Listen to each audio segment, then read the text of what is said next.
Changing habits doesn't have to be a massive thing. It doesn't have to be these massive life-changing behaviors that we do and then we start to improve our life and everything seems to get better. That pressure that we can put on ourselves can have the opposite effect. We feel too pressurized that we must change, and we get too overwhelmed by all the things that we think that we need to do to make our lives better and improve ourselves. But I've found that it's the smaller changes that we can make that actually begins to make more noticeable changes over the long-term effect. If you are able to single out little things that you can do throughout your day-to-day life, but do them consistently without pressure, then you will start to form a blueprint of behavior that will actually take you to your destination of change where you want to be. And it's something that's very doable and very practical. My mum used to say, it's the pennies that make the pound, or the cents that make the dollars. So it's all the little changes that we make that will make one big change. So in this video, here are 5 small habit changes that you can make to improve your life forever. Now, the first small habit change that we can make is something that will help us overcome something that all of us deal with on a day-to-day basis to varying degrees, and that is procrastination and any form of resistance to doing any jobs that we feel that we need to do. One way to help deal with procrastination is any little jobs or any little tasks that come up in the moment. If it's something that you can do there and then within the space of 2 minutes, it's very simple, very easy, and in the past you might have been like, oh, that's so simple, I can just do it later, and we put it off. But if we keep doing it and doing it and doing it, it then all builds up, and then we suddenly have a mountain of 2-minute or less jobs that we could have easily nipped in the bud in the moment has now piled up to this big mountain of work that we need to get through. So if there is a task that you can do that takes 2 minutes or less, do it right there and then if the circumstances allow it. If it's just down to your choice of doing it now or putting it off, just do it now. Because every time that you tick something off in the moment, that's far less that you're going to have build up and pile up. Because I don't know if you've noticed that the more things that we put off and back up, the more pressure we feel. We have more and more voices in the back of our mind telling us, you must do this, you must do that. That does cause a lot of pressure and stress for ourselves. And even if we can just do something and nip it in the bud, it will stop things piling up. It means that you will take some of that energy back for you, so there'll be less stress, less voices running in the background, but also you will be taking positive action and you will feel like you are an action taker. You will feel momentum of getting things done, productivity. And when I've always felt this, and I'm sure you have as well, when you're in those moments where you feel super productive and everything just seems to go well, you keep looking for things to get done. You want to get everything done there and then because you're in the flow. And this will help you stay in that flow and stop things from building up and piling up and creating more stress and tension. The second small habit that we can do is meditation. Meditation may be something that some of you are already doing, but are you doing it consistently? Or meditation might be something that you are familiar with but never really tried or started. There is an enormity of benefits to meditation. Some of them in particular I will just focus on here is de-stressing, stilling the mind, and getting in touch with our inner self, with our heart center. Okay? Because as I said before, with the procrastination or any type of stress or build-up that we have, it's very difficult for us to sometimes know what to do in the moment due to the build-up of stress. You can feel like, what am I supposed to do? How am I supposed to make this choice or that choice? I don't know what to do for the best. And we get so stressed and addicted to those chemicals of stress that we find it very hard to slow down. And our life tends to get more difficult because, of course, we are manifesting based on what we're feeling. And if we're feeling stress and out of alignment, then we're going to keep creating those experiences. But if you just take a few minutes every day to just center yourself, if you are very conscious of time, then what you can do is just take a few seconds several times a day to just be still in the environment that's suitable for you. Close your eyes and place your hand onto your heart center and just begin to take in a few steady breaths and just focus on your breath and breathing into your heart center. And if you do that several times a day, consistently every day, even for just a few seconds, just focus on stilling the mind and just putting your attention on the breath and breathing into your heart center, you will begin to slow down the mind, center yourself in your heart, and you will start to act more from heart-based consciousness. Any habit that you have, and also depending on how long you've had that habit as well, has a lot of energy and charge built up behind it.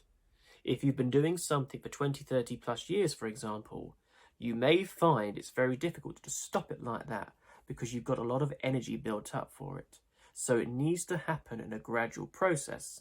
Sometimes you might need to wean yourself off of certain things or make small steps to make the biggest difference. The third one is simplifying what habits that you want to change.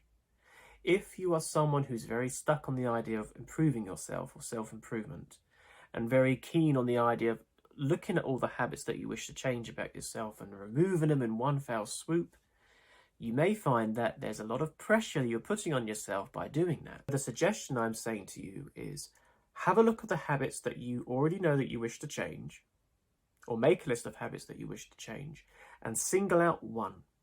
Which habit do you think will serve you the most benefit if you was able to give it up, even just partially? Because every time that you begin to take energy back from a habit, you are taking the energy back and filling your energy field with more available energy to do something else. So which is the main habit that you feel that you need to conquer straight away? But the last thing that we want to do when making any form of change or removing any habits is putting immense pressure on ourselves that we have to deal with, on top of already the resistance we're feeling from changing a habit. Because we have the perfectionist attitude sometimes that doesn't serve us well. So the best thing to do is to do it methodically and one step at a time. Because as I said, some habits will have a lot of energy behind them. So you want to make sure you have enough available energy to meet any resistance that you may be met with when changing a single habit. And just put all your attention on that one habit alone. And the more consistent you are with changing that habit, the more energy you take back, the less of a grip that habit will have over you. And eventually you will then be in a position where you will naturally feel that you will now have more available energy to change another habit. So don't have pressure of time. Don't put pressure of perfecting yourself instantly like that. Focus on one habit at a time. Each time you resist a habit and change something, you take energy back. And that's more available energy that you will then have to then take on any resistance that you have for other habits you wish to change. A fourth habit that you can start to form and change is setting personal boundaries. Boundaries are extremely important, and I'm sure a lot of you have been in a position before. If you are someone where you keep saying yes to things or yes to commitments that you don't really want to do. How many times have you said, oh, why did I say yes to this? Or how many times are you going to these events or going out one night when really you just want to stay in and do something else? It's very important now more than ever to set your boundaries of what you do with your energy, with who you associate with, and the actions that you do. If you feel you need more time to rest, you honor how you feel. If you feel you need more time away from a particular person, then honor that as well. Do everything that feels right for you. No people pleasing. If someone has a problem with what you feel is best for you to do, that is their issue. Don't allow someone's own selfish behavior take over what you want to do, what's right for you. Because you want to honor what's right for you. If someone has a problem with that, then they are clearly favoring what they want you to do rather than what's best for you, which means they're taking more of a selfish approach with your own energy. And don't allow that. Your energy is for you. Control what energy you give out to certain people and when. Know your boundaries and make sure you have enough time to have it back for you. If you do that often enough, you will feel an immense pressure, an immense relief, a sense of independence and more available energy because you are giving less of your energy out to those who may be zapping it from you, and you've got more available energy to do exactly what it is that you want, like making these habit changes that you wish to improve your life. And the final habit suggestion that you can do is to stay off of your mobile phone or any computer device or social media first thing in the morning and last thing at night before you go to bed. If you are in the habit, I myself have been in this habit before, of staying on your phone just before going to bed. Oh, you want to check the social media, what's going on social media, or the latest news or videos or whatever it is that you wish to do. Try not to do that before going to bed, because whatever you stimulate your mind with before you go to sleep is going to be the most freshest information you're taking into your sleep state with you. This will have a great effect on how your quality of sleep will be. Also, what goes on in your subconscious mind. And remember, we're always manifesting and creating. What is it that you want to take into your dream state with you? Do you really want to take the negative news that might be going around, or comparing yourself to somebody else on social media? Do you want to take toxic energy, potential toxic energy, with you into your dream state? Or do you want to take in with you the purest intentions of manifesting your reality, realizing your own divine power, and setting your energy to focus in your subconscious mind on what it is that you want to manifest in your life? More health, more abundance, more happiness, achieving that relationship, achieving that dream job. Because when we go to sleep, we pass a brainwave state called theta before we go into full sleep, which is delta. And the theta brainwave state is the state of hypnosis. It's the brainwave state that we are in for the first 6 to 7 years of our life, a state of hypnosis.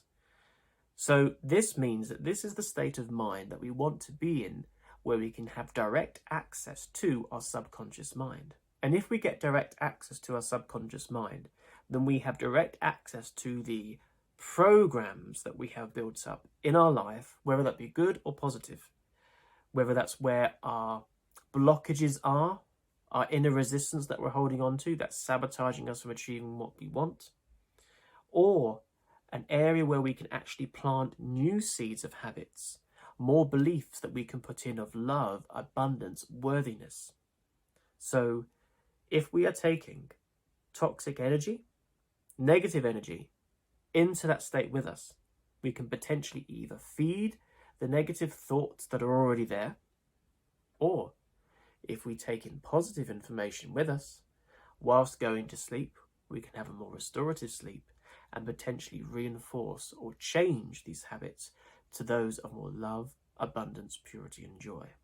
This is the same when we wake up, because when we go from delta into waking state, we also have to go through theta. And we've all been in that state when we're woken up, when we're groggy, we're half asleep, half awake. We're still not fully shifted back into normal waking beta state.